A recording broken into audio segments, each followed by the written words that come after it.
Honorable Congreso, pueblo de México, protesto guardar y hacer guardar la Constitución política de los Estados Unidos mexicanos y las leyes que de ella emanen y desempeñar leal y patrióticamente el cargo de presidente de la República que el pueblo me ha conferido de manera democrática, mirando en todo por el bien y la prosperidad de la Unión.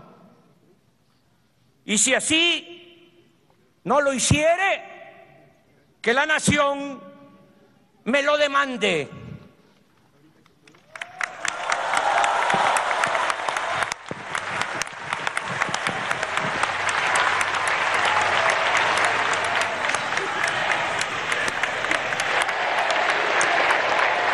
Esta toma de protesta tiene un significado, ¿no? Habla de dar la cara al pueblo, significa que la soberanía reside en el pueblo, de él emana y a él se le debe rendir cuentas. Y el que promete, el que protesta, se compromete.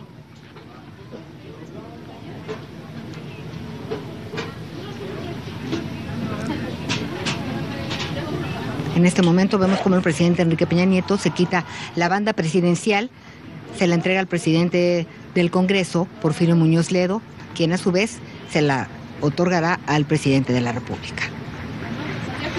Cabe destacar que esta banda presidencial no es la banda presidencial que Andrés Manuel López Obrador usará en un futuro. Andrés Manuel López Obrador mandó a hacer su propia banda presidencial en estas semanas. Es una banda presidencial que además va de acuerdo con las condiciones y las características que él ha pedido. Una banda presidencial, aproximadamente, este es un dato, oscila entre los 80 y los 200,000 pesos.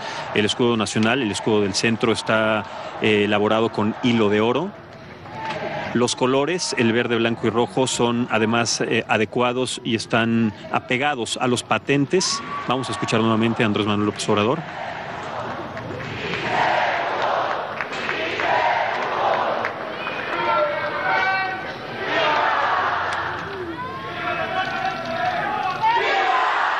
Presidente de los Estados Unidos mexicanos dirigirá un mensaje a la nación.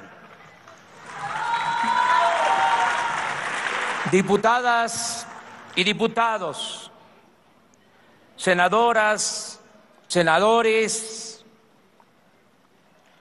autoridades locales y federales, invitadas e invitados del extranjero, licenciado Enrique Peña Nieto, le agradezco sus atenciones, pero sobre todo le reconozco el hecho de no haber intervenido como lo hicieron otros presidentes en las pasadas elecciones presidenciales.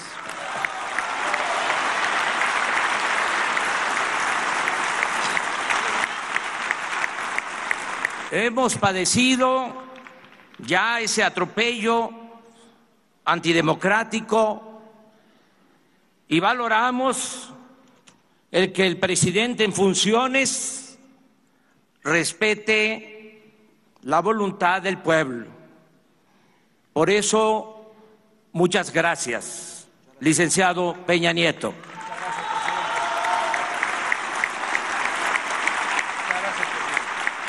Amigas y amigos,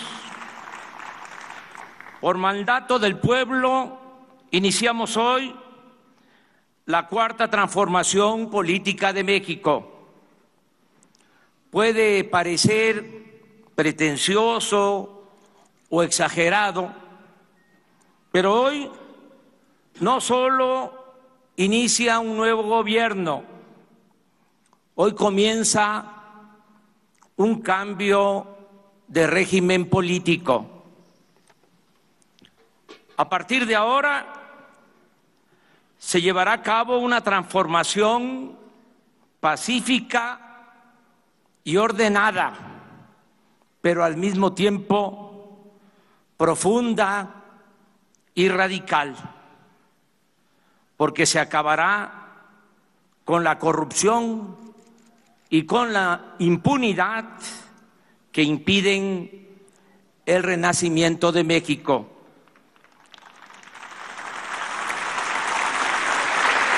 Si definimos en pocas palabras las tres grandes transformaciones de nuestra historia, podríamos resumir que en la independencia se luchó por abolir la esclavitud y alcanzar la soberanía nacional. En la reforma, por el predominio del poder civil y por la restauración de la República. Y en la revolución, nuestro pueblo y sus extraordinarios dirigentes lucharon por la justicia y por la democracia. Ahora nosotros queremos convertir la honestidad y la fraternidad en forma de vida y de gobierno. No se trata de un asunto retórico o propagandístico. Estos postulados se sustentan en la convicción de que la crisis de México se originó no solo por el fracaso del modelo económico neoliberal aplicado en los últimos 36 años, sino también por el predominio en este periodo de la más inmunda corrupción pública y privada. En otras palabras, como lo hemos repetido durante muchos años, nada ha dañado más a México que la deshonestidad de los gobernantes y de la pequeña minoría que ha lucrado con el influyentismo. Esa es la causa principal de la desigualdad económica y social, y también de la inseguridad y de la violencia que padecemos. En cuanto a la ineficiencia del modelo económico neoliberal, baste decir que ni siquiera en términos cuantitativos ha dado buenos resultados. Recuérdese que luego de la etapa violenta de la revolución, desde los años 30 hasta los 70 del siglo pasado, es decir, durante 40 años, la economía de México creció a una tasa promedio anual del 5%.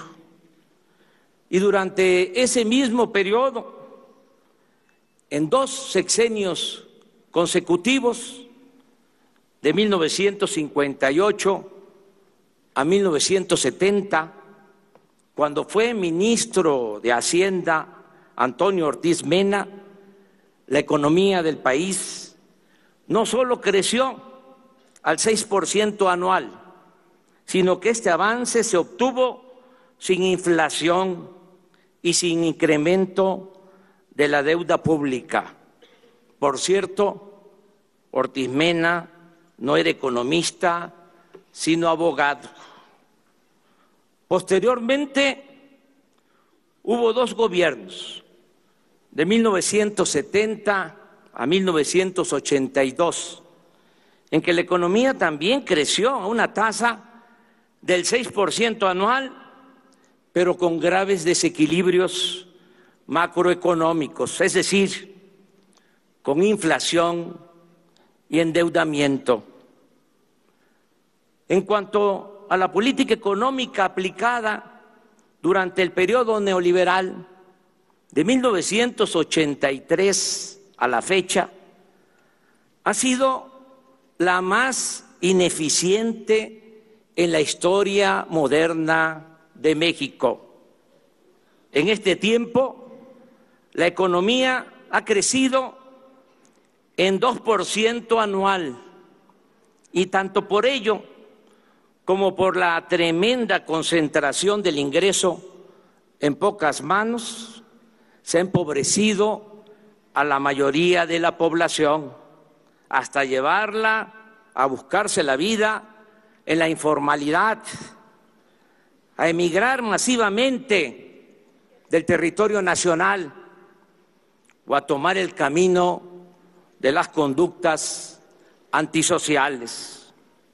Lo digo con realismo y sin prejuicios ideológicos.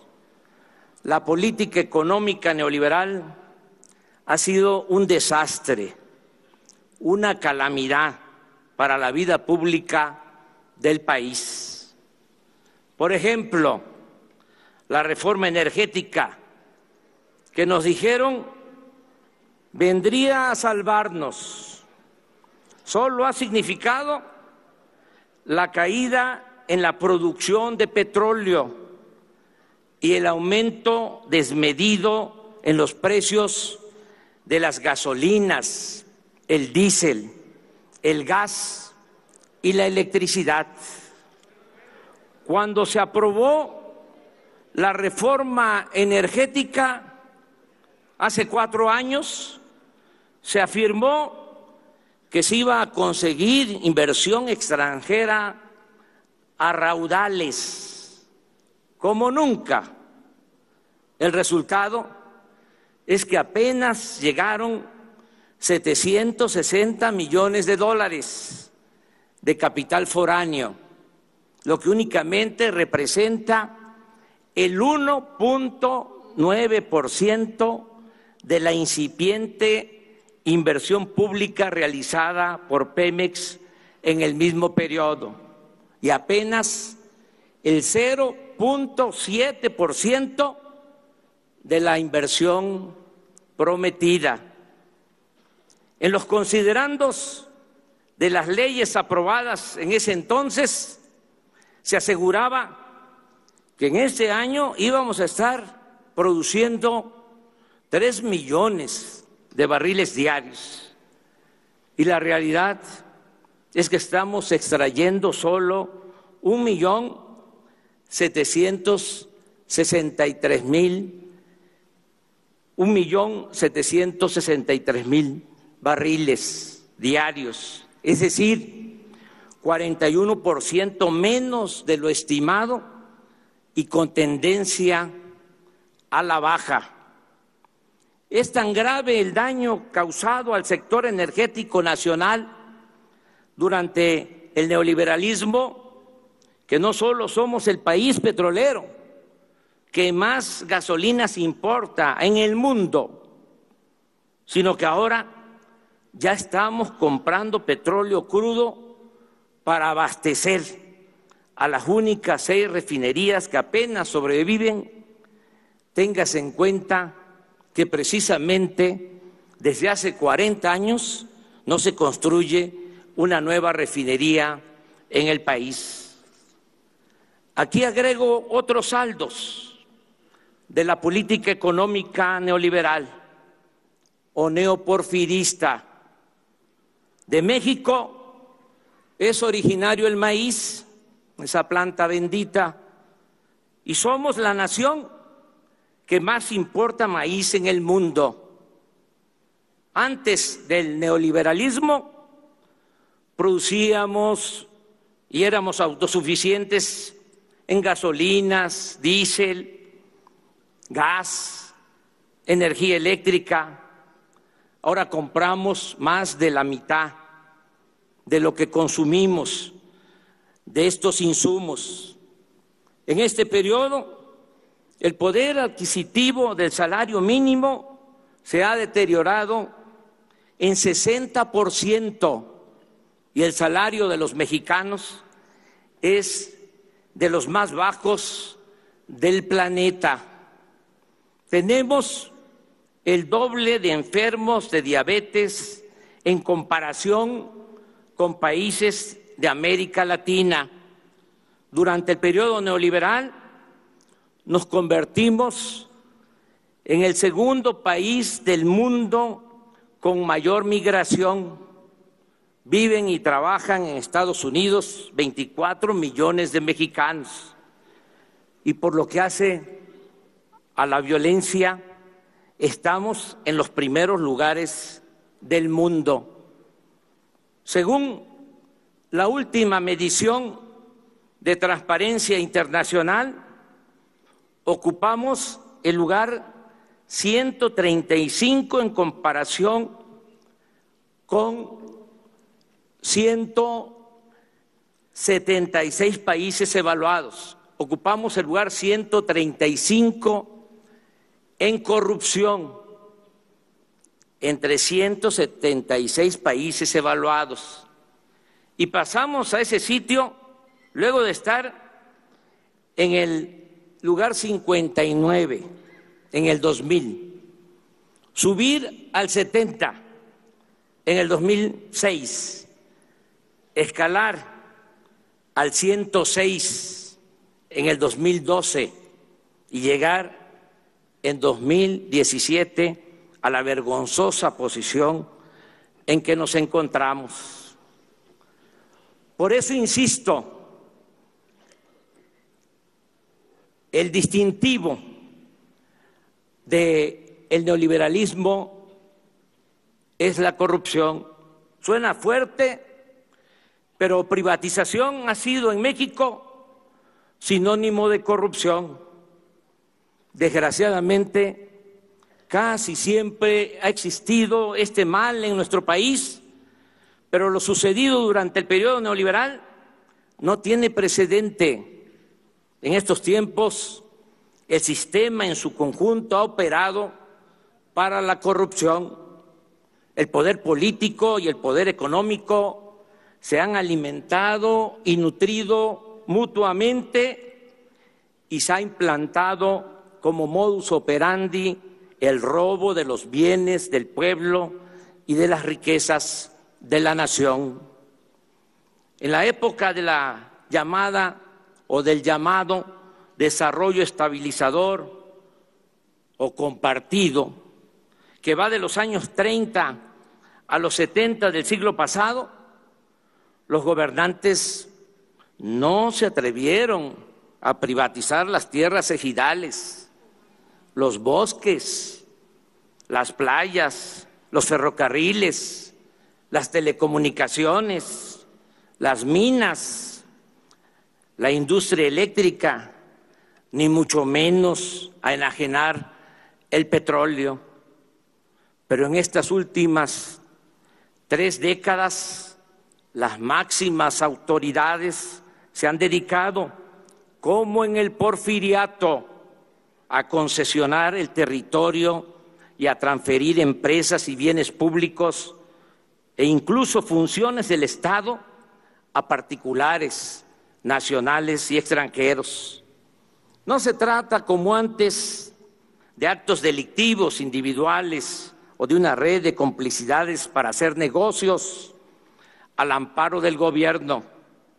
En el periodo neoliberal, la corrupción se convirtió en la principal función del poder político. Por eso, si me piden que exprese en una frase el plan del nuevo gobierno, respondo: acabar con la corrupción y con la impunidad.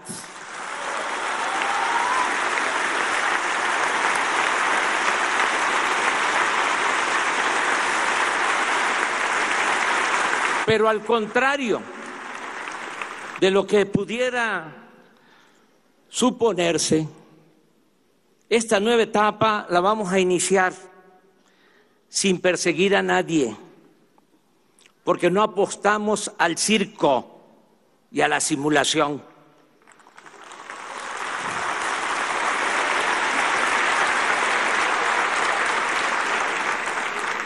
Queremos regenerar de verdad la vida pública de México.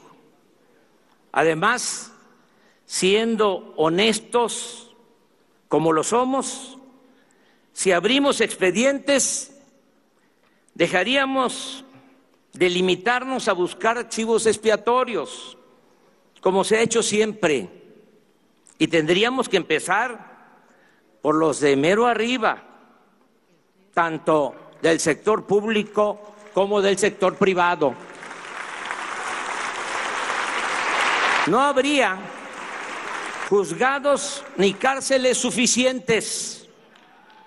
Y lo más delicado, lo más serio, meteríamos al país en una dinámica de fractura, conflicto y confrontación.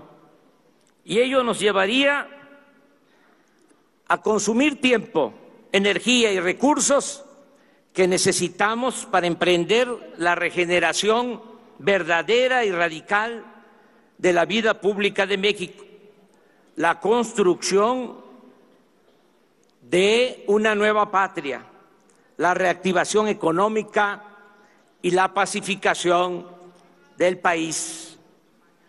Estamos ante un asunto político de Estado y como tal debemos enfrentarlo. Mi postura al respecto la definí con toda claridad desde la campaña. Dije que no es mi fuerte la venganza y que si bien no olvido, sí soy partidario del perdón y la indulgencia.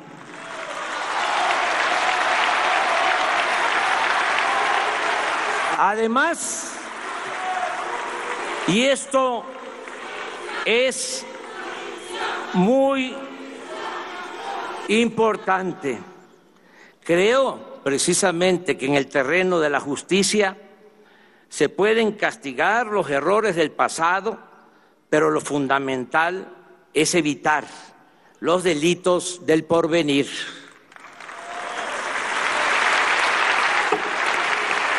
En consecuencia, propongo al pueblo de México que pongamos un punto final a esta horrible historia y mejor empecemos de nuevo. En otras palabras, que no haya persecución a los funcionarios del pasado y que las autoridades encargadas desahoguen en absoluta libertad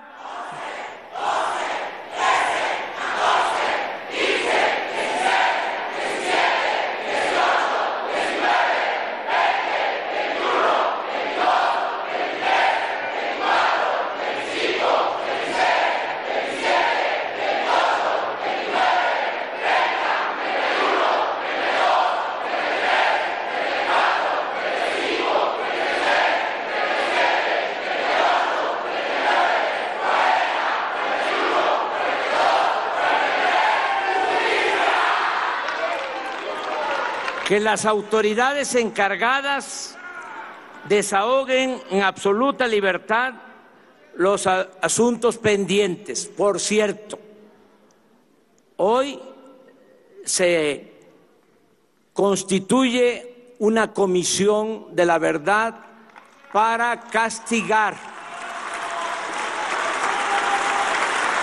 los abusos de autoridad, para atender el caso de los jóvenes desaparecidos de Ayotzinapa.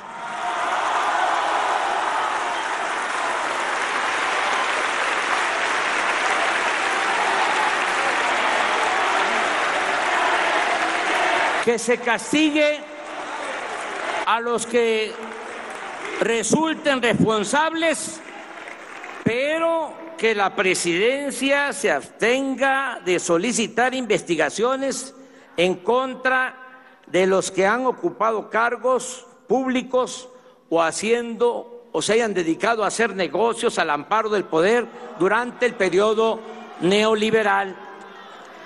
Desde mi punto de vista, en las actuales circunstancias, es más severa y eficaz la condena al régimen neoliberal, dejar en claro su manifiesto fracaso y su evidente corrupción y hacer todo lo que podamos para abolir el régimen neoliberal que someter a procesos judiciales o a juicios sumarios a sus personeros, quienes a fin de cuentas no dejan de ser menores ante la esperanza de todo un pueblo y la fortaleza de una nación como la nuestra. Pero de cualquier manera, como en todos los asuntos de trascendencia para la vida pública del país, yo defenderé con libertad y argumentos mi postura del punto final y de pensar y trabajar hacia el porvenir. Pero la ciudadanía tendrá la última palabra porque todos estos asuntos se van a consultar a los ciudadanos.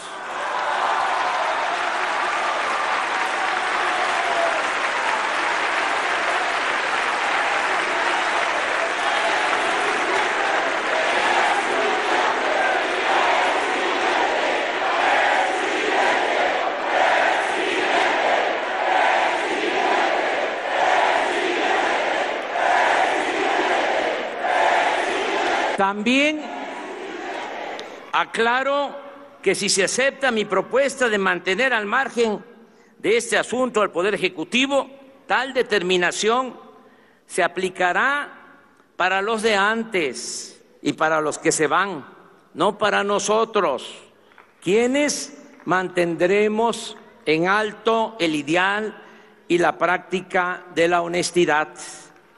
Empiezo por informar que hemos promovido una ley para convertir la corrupción en delito grave, que aunque parezca increíble, no lo era.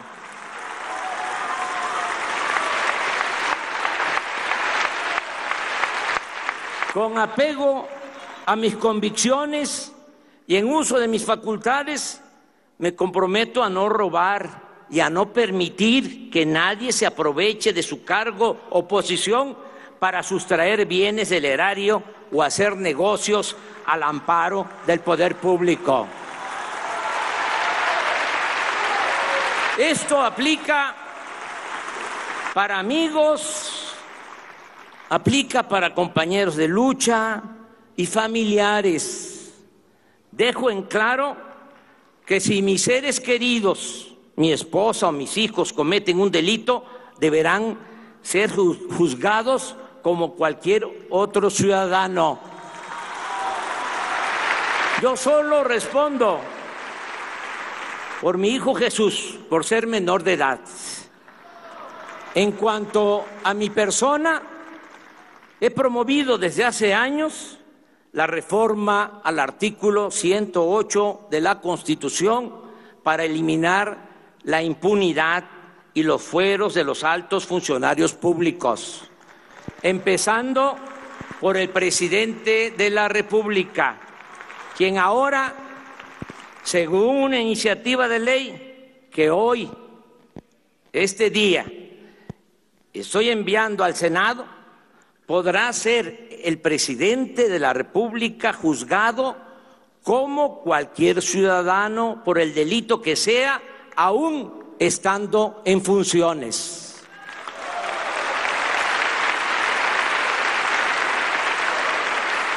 Un buen juez por la casa empieza. Pondremos orden en la cúpula del poder porque la corrupción se promueve y se practica fundamentalmente desde lo alto hacia los niveles inferiores. Es decir, vamos a limpiar al gobierno de corrupción de arriba para abajo, como se limpian las escaleras. El otro distintivo del nuevo gobierno será la separación del poder económico del poder político. El gobierno ya no será un simple facilitador para el saqueo, como ha venido sucediendo.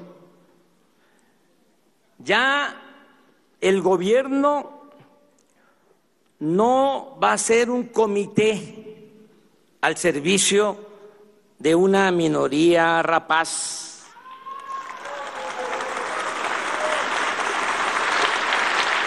Representará a ricos y pobres, creyentes y libres pensadores, y a todas las mexicanas y mexicanos, al margen de ideologías, orientación sexual, cultura, idioma, lugar de origen, nivel educativo o posición socioeconómica. Habrá un auténtico Estado de Derecho, tal como lo resume la frase de nuestros liberales del siglo XIX: al margen de la ley nada y por encima de la ley nadie. También transitaremos hacia una verdadera democracia. Se acabará la vergonzosa tradición de fraudes electorales. Las elecciones serán limpias y libres, y quien utilice recursos públicos o privados para comprar votos y traficar con la pobreza de la gente, o el que utilice el presupuesto para favorecer a candidatos o partidos, irá a la cárcel sin derecho a fianza.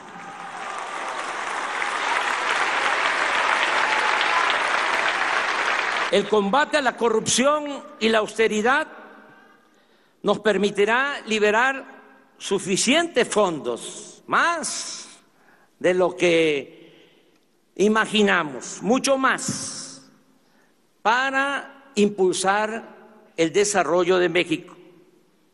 Con esta fórmula sencilla de acabar con la corrupción y de llevar a la práctica la austeridad republicana, no habrá necesidad de incrementar impuestos en términos reales, y ese es un compromiso que estoy haciendo. Ni aumentarán los precios de los combustibles más allá de la inflación. Ahora resulta que los que aumentaron el precio de las gasolinas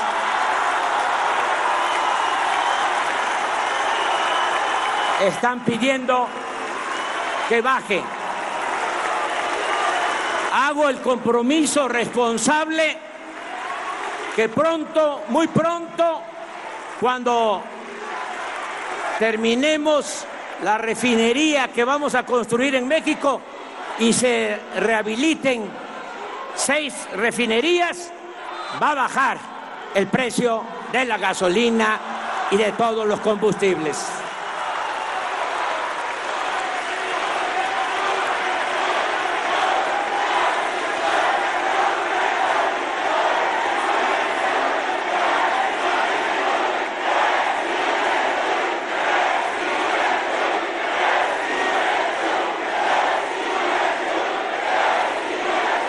Tampoco que se oiga bien y que se oiga lejos, tampoco vamos a endeudar al país. Cuando terminó el sexenio del presidente Fox, la deuda pública, y esto no se sabe, pero no está de más recordarlo, era de 1.7 billones. Cuando dejó el gobierno Calderón, la deuda aumentó a 5.2 billones, más de 200%.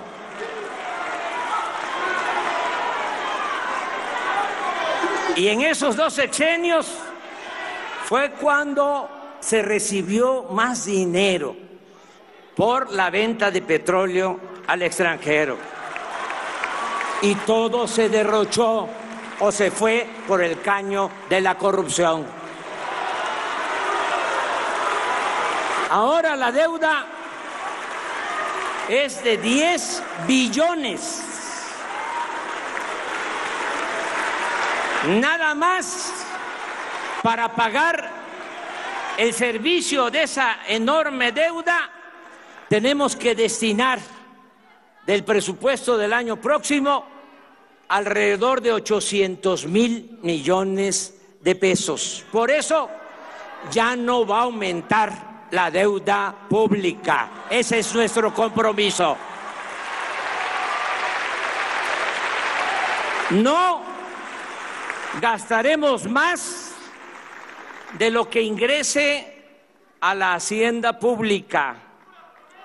Se respetarán los contratos suscritos por los gobiernos anteriores, pero ya no habrá más corrupción ni influyentismo en negociaciones con empresas particulares.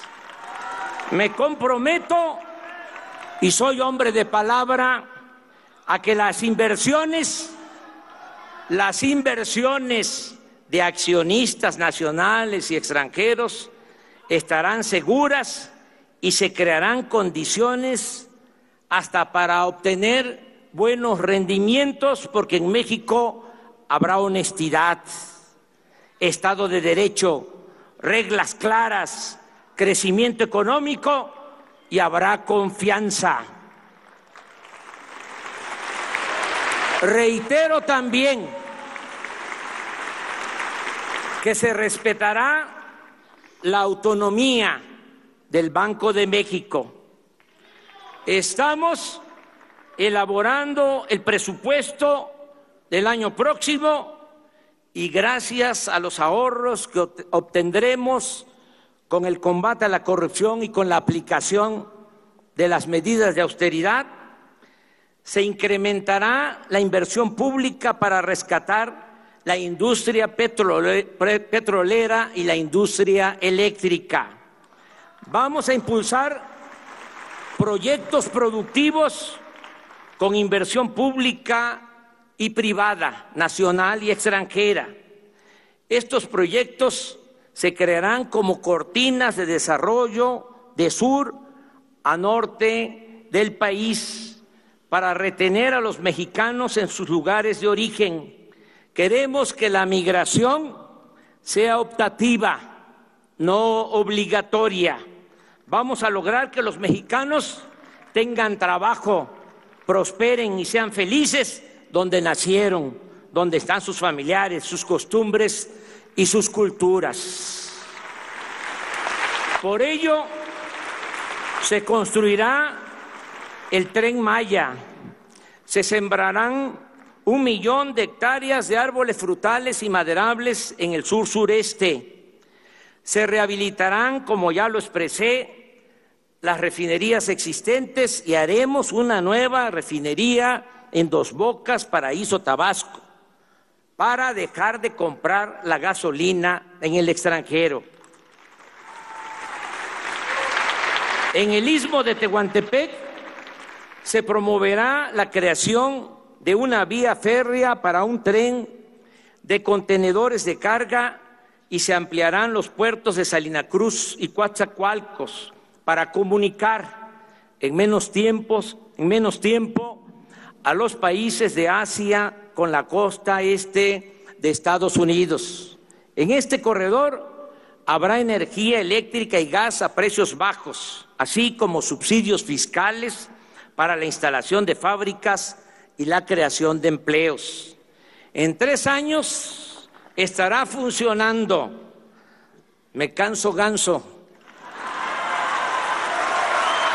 además del actual, el nuevo aeropuerto de la Ciudad de México, con 2 pistas adicionales en la base aérea de Santa Lucía. Asimismo, desde el 1 de enero próximo entrará en vigor en la zona libre a lo largo de los 3.180 kilómetros de frontera con Estados Unidos. Esta franja de 25 kilómetros de ancho se convertirá en la zona libre más grande del mundo. Allí se cobrará lo mismo de impuestos y costarán igual los energéticos que en California, en Arizona, Nuevo México y Texas de la Unión Americana. En otras palabras, en esta franja, el día 1 de enero, en otras palabras, en esta franja se reducirá el IVA del 16 al 8%.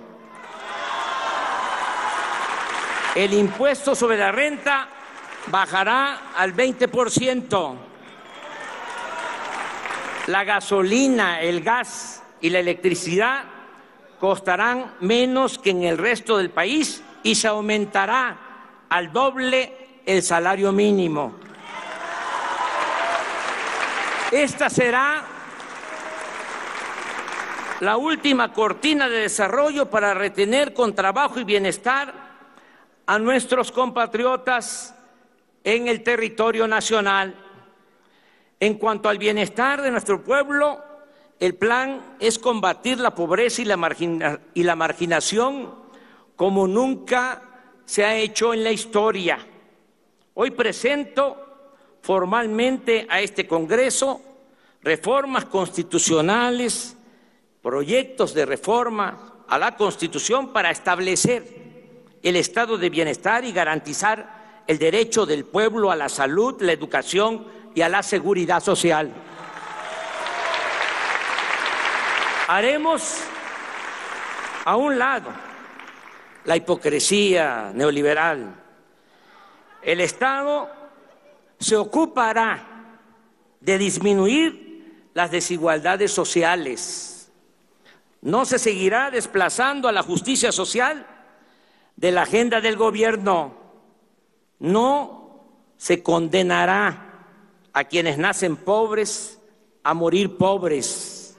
Todos los seres humanos tienen derecho a vivir y ser felices. Es inhumano utilizar al gobierno para defender intereses particulares y desvanecerlo cuando se trata de proteger el beneficio de las mayorías. No es lícito, no es jugar limpio defender la facultad del Estado para rescatar instituciones financieras en quiebra y considerarlo una carga cuando se busca promover el bienestar de los más necesitados. Es pertinente, pues, exponer con toda claridad que vamos a atender y a respetar a todos, que vamos a gobernar para todos, pero que le vamos a dar preferencia a los vulnerables y a los desposeídos. Por el bien de todos, primero los pobres. Nuestra consigna de siempre es, a partir de hoy, principio de gobierno. Enumero algunas acciones. Se cancelará la mal llamada reforma educativa.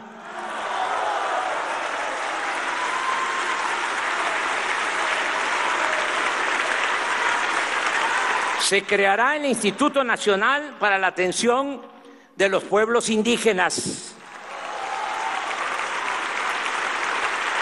Iniciará de inmediato el programa de atención médica y medicamentos gratuitos en las zonas marginadas del país y se volverá universal en todo el país este programa de atención médica y medicamentos gratuitos a la mitad del sexenio. Es mi compromiso. Los aumentos al salario mínimo no volverán a fijarse por debajo de la inflación como llegó a suceder en el periodo neoliberal. 2.300.000 jóvenes serán contratados para trabajar como aprendices en talleres, empresas, comercios y diversas labores productivas o sociales, y se les pagará un salario mientras se van capacitando de 3.600 pesos mensuales. Ya no va a haber ninis, no se va a dar la espalda a los jóvenes ni se les va a ofender llamándoles de esa manera, porque no es culpa de ellos que no tengan oportunidad de trabajo y de estudio.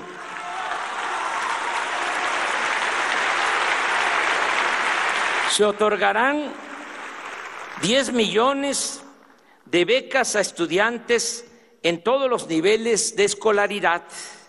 Se crearán 100 universidades públicas. Se fomentará el deporte y las actividades artísticas, la ciencia y la tecnología. La pensión a los adultos mayores, que fue una creación de nuestro movimiento, el programa de la pensión a los adultos mayores aumentará esa pensión al doble y tendrá carácter universal. Es decir, también van a recibir este apoyo los jubilados, pensionados del ISSSTE y del Seguro.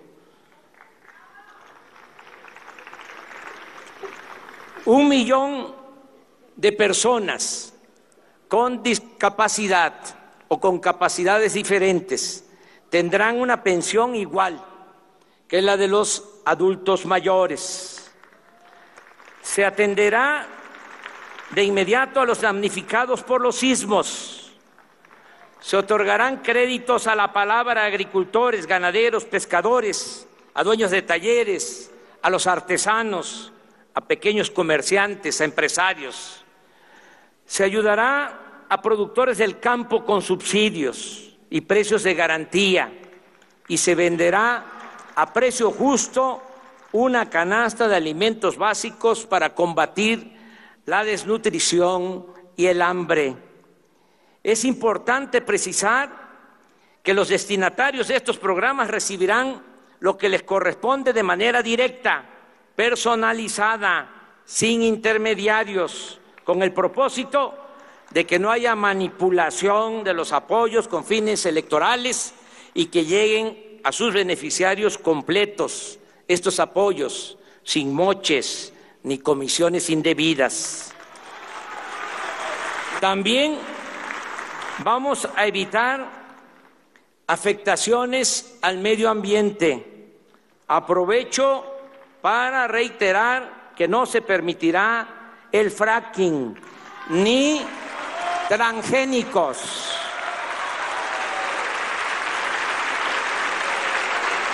Como se comprenderá, la necesidad de emprender estas y otras acciones explica y justifica el plan de austeridad republicana al que nos hemos comprometido y que, dicho sea de paso, no significa, como se piensa en otros países, un mero conjunto de ajustes en el gasto productivo y social del presupuesto. Aquí lo entendemos no solo como un asunto administrativo, sino como una política de principios, toda vez que implica terminar con los privilegios de la alta burocracia. Juárez decía que los funcionarios debían aprender a vivir en la justa medianía, y nosotros sostenemos que no puede haber gobierno rico con pueblo pobre. Por eso bajarán los sueldos de los altos funcionarios públicos. Ya se aprobó esa ley en este Congreso, en esta legislatura. Van a bajar los sueldos de los de arriba porque van a aumentar los sueldos de los de abajo. Ya no habrá servicio médico privado para los altos funcionarios públicos. Se destinaban 5,000 millones de pesos nada más para el pago de la atención de servicios médicos a los altos funcionarios públicos. Ya no habrá cajas de ahorro especial para los altos funcionarios públicos. Ya no hay, ya se aprobó esa ley. Nadie podrá viajar en aviones o helicópteros privados a expensas del dinero público. Desde el lunes próximo se pondrá en venta el avión presidencial.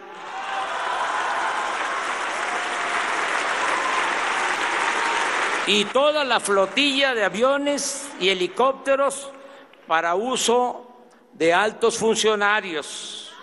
El presidente de la República ganará el 40% de lo que recibía el presidente saliente. No habrá compras de vehículos para funcionarios. Se reducirá en 50% el gasto de publicidad del gobierno. Se van a disminuir las unidades administrativas en el país y no habrá oficinas del gobierno en el extranjero, salvo, por supuesto, las embajadas y los consulados.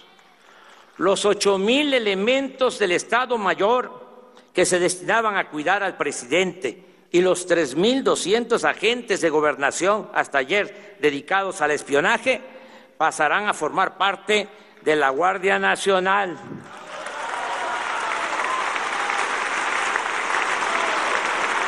No viviré en Los Pinos y esa residencia oficial ya se abrió desde hoy al público y se integrará al bosque de Chapultepec para convertirse en uno de los espacios más grandes e interesantes del mundo para el arte y la cultura.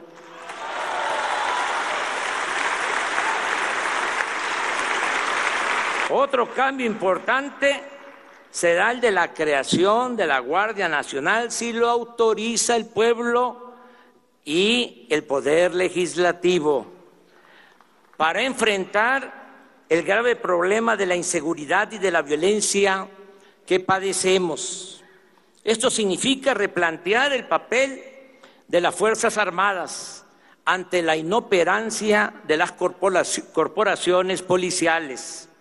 Es indispensable aceptar que la Policía Federal, creada hace 20 años para suplir la labor de las Fuerzas Armadas en el combate a la delincuencia, es en la actualidad un agrupamiento de apenas 20,000 efectivos que carecen de disciplina, capacitación y profesionalismo.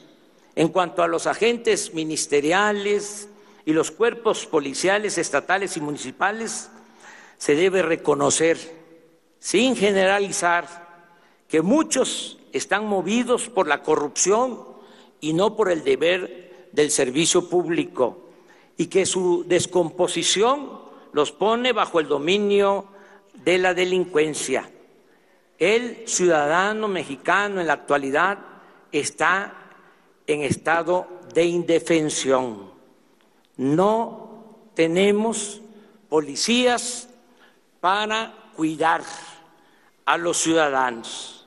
Siempre he pensado que ante el problema de la inseguridad, lo pertinente es atender las causas que originan la violencia, y así lo haremos, pero ante la ineficiencia de las corporaciones policiales y el grave aumento de homicidios, robos, secuestros, feminicidios, y otros crímenes, estoy solicitando al Congreso con carácter urgente la aprobación de una reforma constitucional que nos permita crear, con la integración de la Policía Militar, la Policía Naval y la Policía Federal, una Guardia Nacional para realizar funciones de seguridad pública con pleno respeto a los derechos humanos.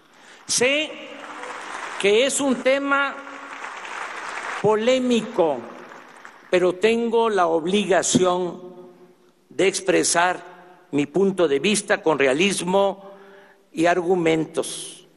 Las Fuerzas Armadas están entre las mejores instituciones de México. El Ejército Mexicano se constituyó en 1913 para enfrentar al gobierno usurpador de Victoriano Huerta. Se trata de un ejército revolucionario, surgido del pueblo y que desde entonces ha experimentado pocos quiebres en su unidad y disciplina. La última rebelión militar fue la del general Saturnino Cedillo en 1938-1939 y nunca el ejército mexicano ha dado un golpe de Estado a una autoridad civil. Su lealtad al gobierno y su falta de ambición por el poder económico y político tiene en buena medida su explicación, entre otros factores, en que el ejército mexicano no es un agrupamiento elitista, sino que siempre se ha nutrido del pueblo raso. El soldado es pueblo uniformado. Ciertamente, no todos los militares han ostentado comportamientos intachables y tampoco debe omitirse el hecho de que el ejército ha participado en actos de represión por órdenes de autoridades civiles. Pero en nuestros institutos castrenses no se han formado minorías corrompidas, como sucede en otros ámbitos del poder, y a diferencia de lo que ocurre en otros países, en México no se sabe de militares que formen parte de la oligarquía.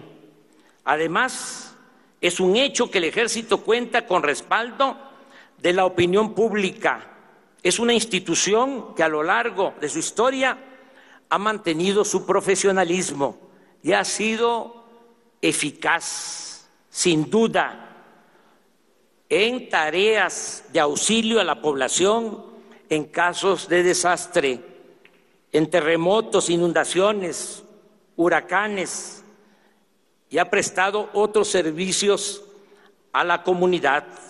Las Fuerzas Armadas han hecho escuelas, tienen universidades, centros de investigación, poseen disciplina y espíritu de cuerpo, han mantenido su vocación nacionalista, y esto es muy importante, y nunca han estado subordinadas a ninguna hegemonía o fuerza extranjera.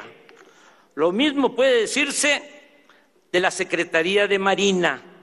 Téngase en cuenta que esta dependencia se creó en 1940, cuando la original Secretaría de Guerra y Marina se dividió en dos instituciones. Así pues, el Ejército y la Marina pueden ser previa preparación y capacitación para el respeto de los derechos humanos y mediante la aplicación de protocolos para el uso de la fuerza, las instituciones fundamentales para garantizar la seguridad nacional, la seguridad interior y la seguridad pública.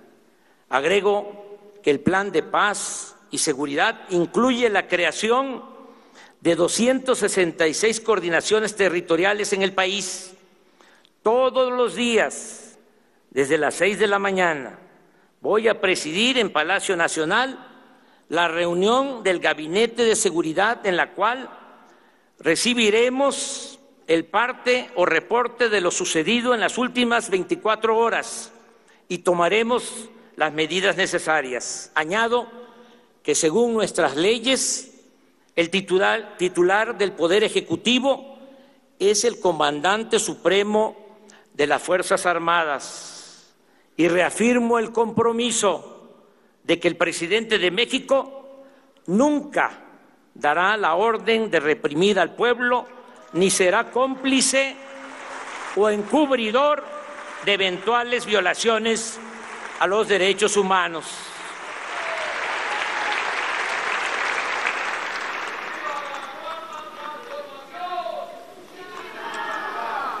En materia de política exterior, nos apegaremos a los principios constitucionales de no intervención, autodeterminación de los pueblos, solución pacífica de las controversias y cooperación para el desarrollo.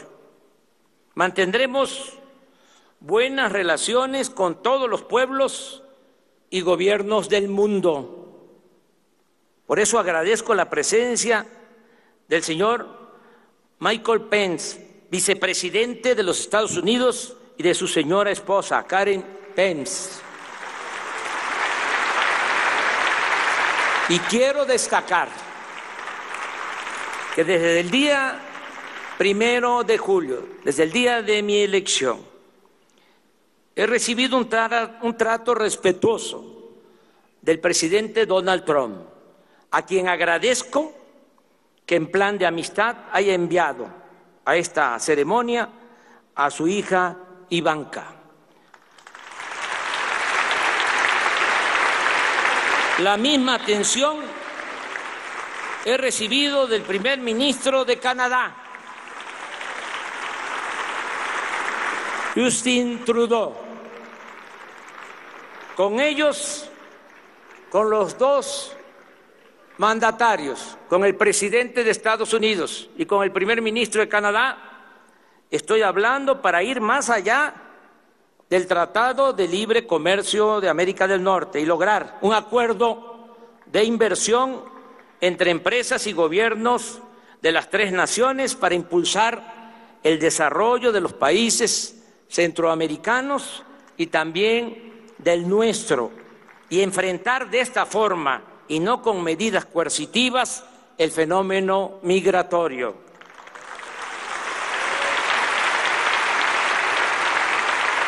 Me da mucho gusto contar con la presencia de presidentes de América Latina y del Caribe.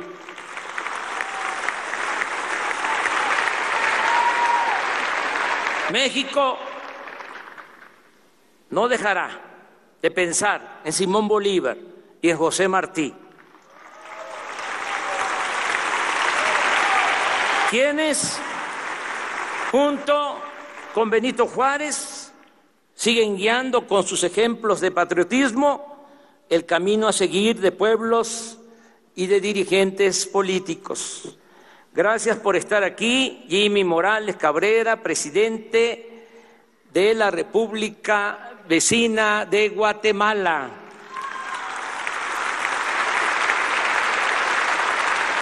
Juan Orlando Hernández Alvarado, presidente de la República de Honduras, y su señora esposa, Ana García. Oscar Samuel Ortiz Asensio, vicepresidente de la República de El Salvador.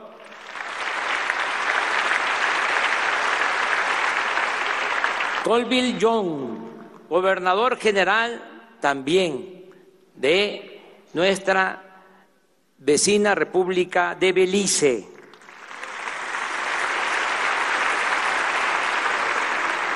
Miguel Díaz-Canel Bermúdez, presidente de los consejos de Estado y de ministros de la hermana República de Cuba.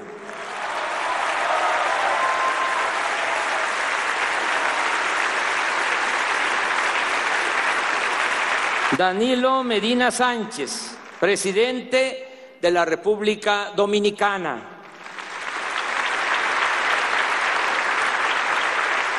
Jovenel Moïse, presidente de la República de Haití. Iván Duque Márquez, presidente de la República de Colombia.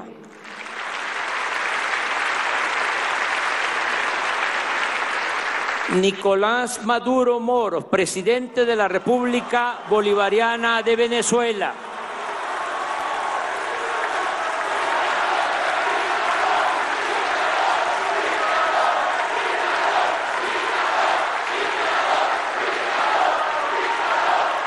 Lenin Moreno Garcés, amigo Lenin, presidente de la República de Ecuador, y su señora esposa, Rocío González.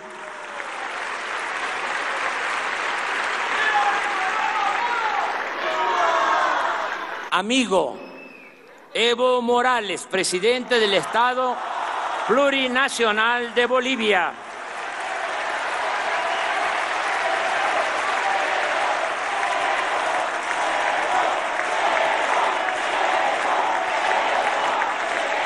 Martín Vizcarra Cornejo, presidente de la República del Perú.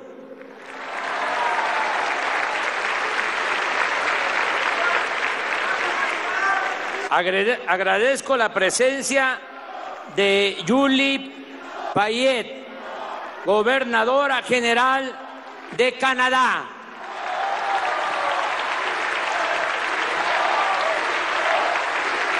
Brahim Ghali, presidente de la República Árabe Democrática Saharaui. De Kim Jong-nam, presidente de la República de la Asamblea Popular Suprema de la República Popular Democrática de Corea.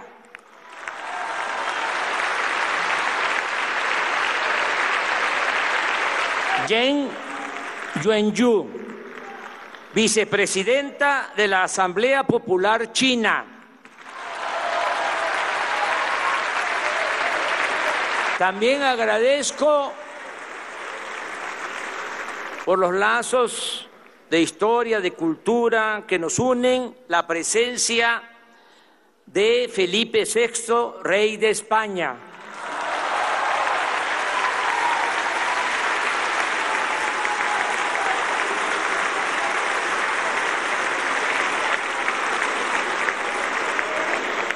Del primer ministro Antonio Costa de la República Portuguesa.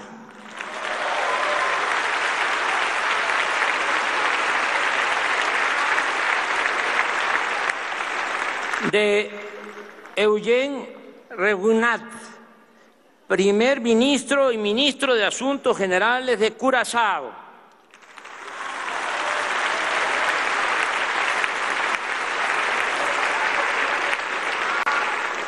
Ana Birchal, viceprimera ministra de Rumanía. De Lucía Topalensky, vicepresidenta de la República Oriental del Uruguay. De Gabriela Michetti, vicepresidenta de la República de Argentina. De Hugo Velázquez, vicepresidente de la República del Paraguay, y su señora esposa, Lourdes Samaniego. De Claudia Dobles Camargo, primera dama de la República de Costa Rica. Agradezco a muchos representantes de los organismos internacionales, de gobernadores, de autoridades de varios países. Están aquí amigos entrañables como Miguel Ángel Revilla, presidente del gobierno de Cantabria, y su señora esposa, Aurora Díaz. Está nuestro amigo Jeremy Corbyn, miembro del Parlamento del Reino Unido.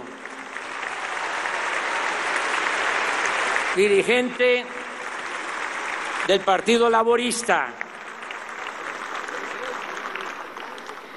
Está también un embajador de la poesía y de la congruencia, Silvio Rodríguez, y su esposa, Niurka González.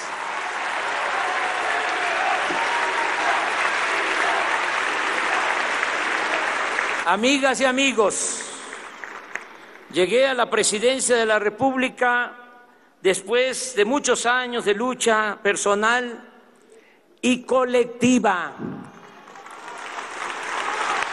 Aquí recuerdo a los que iniciaron este movimiento, a los que sembraron lo que ahora nosotros estamos cosechando. Dirigentes sociales, políticos, muchos que se nos adelantaron, pero fueron los precursores de esta lucha, de este movimiento. Nunca los vamos a olvidar.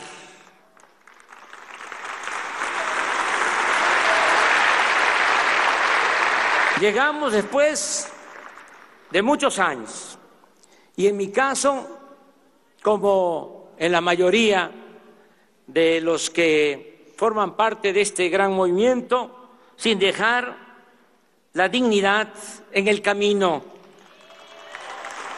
manteniendo en alto nuestros ideales, nuestros principios. En mi caso, particularmente, también en el de muchos otros, mujeres y hombres, mi honestidad, que es lo que estimo más importante en mi vida. Estoy preparado para no fallarle a mi pueblo. Ahora que venía para acá, se emparejó un joven en bicicleta y me dijo: tú no tienes derecho a fallarnos. Y ese es el compromiso que tengo con el pueblo. No tengo derecho a fallar.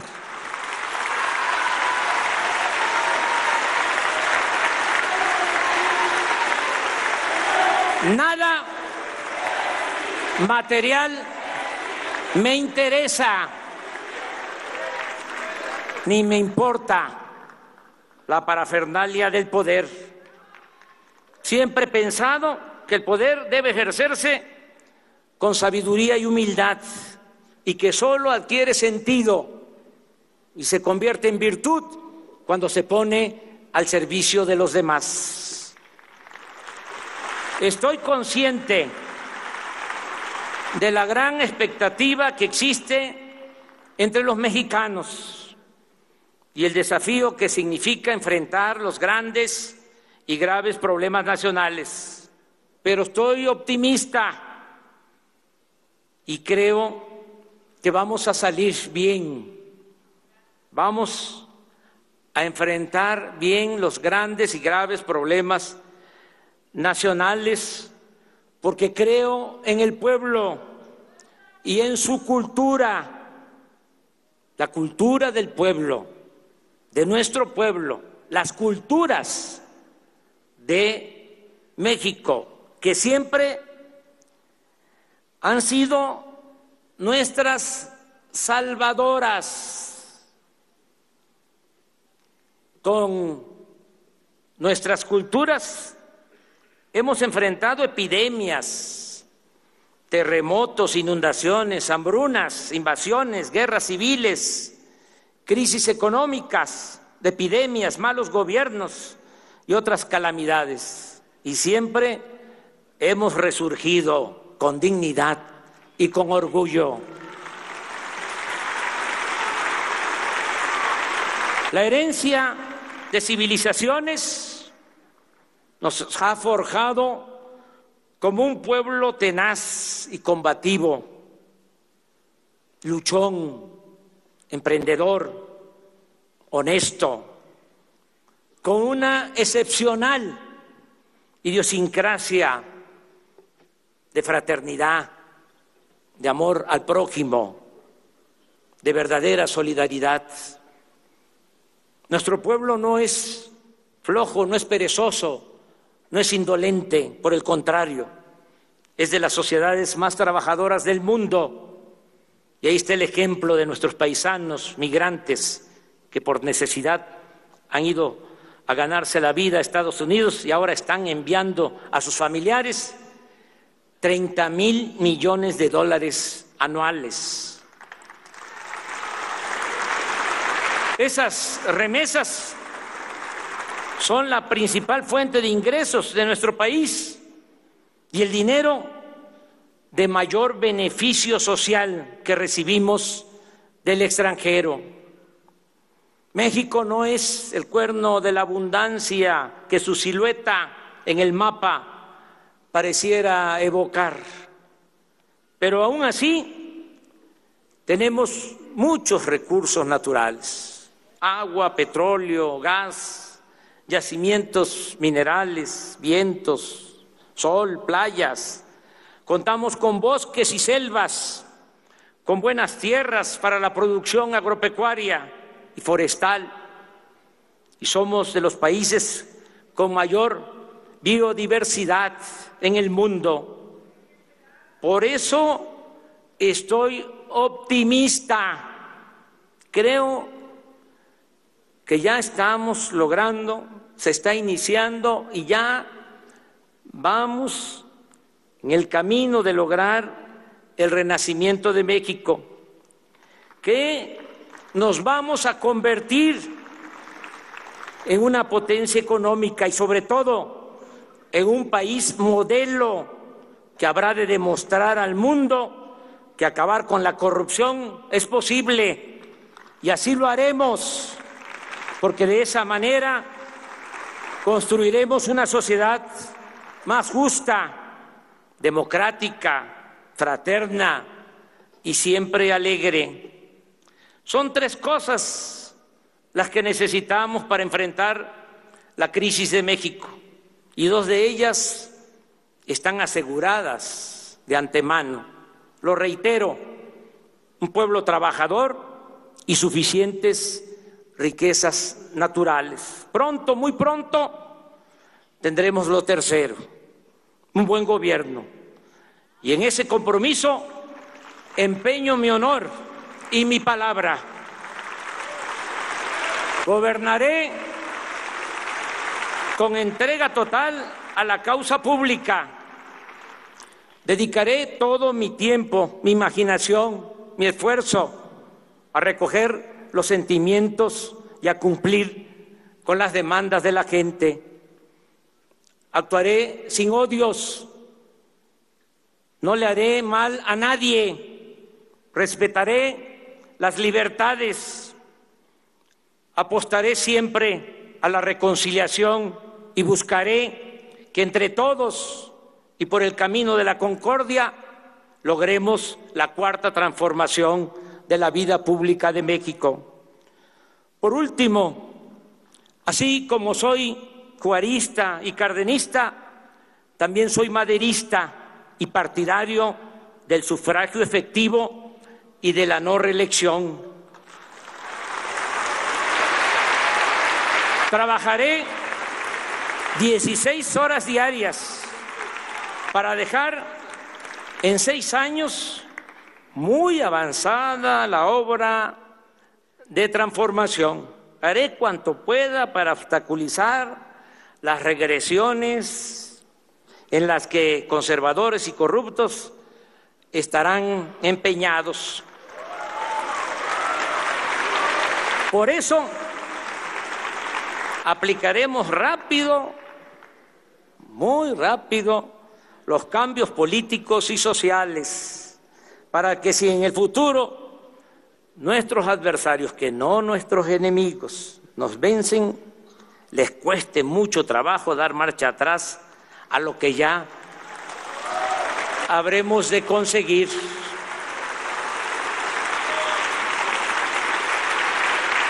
Como dirían los liberales del siglo XIX, los liberales mexicanos, que no sea fácil retrogradar. Pero también dejo en claro que bajo ninguna circunstancia habré de reelegirme. Por el contrario, me someteré a la revocación del mandato, porque deseo que el pueblo siempre tenga las riendas del poder en sus manos. En 2 años y medio habrá una consulta y se les preguntará a los ciudadanos si quieren que el presidente de la República se mantenga en el cargo o que pida licencia, porque el pueblo pone y el pueblo quita, y es el único soberano al que debo sumisión y obediencia.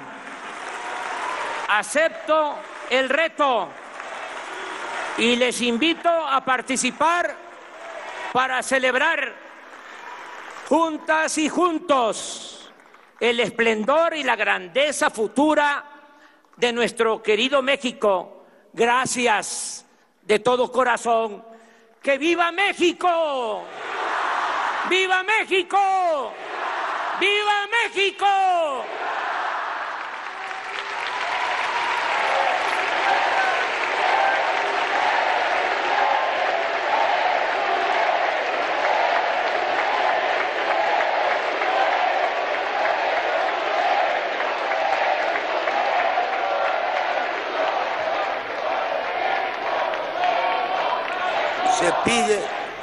Se pide a los presentes ponerse de pie para entonar el himno nacional.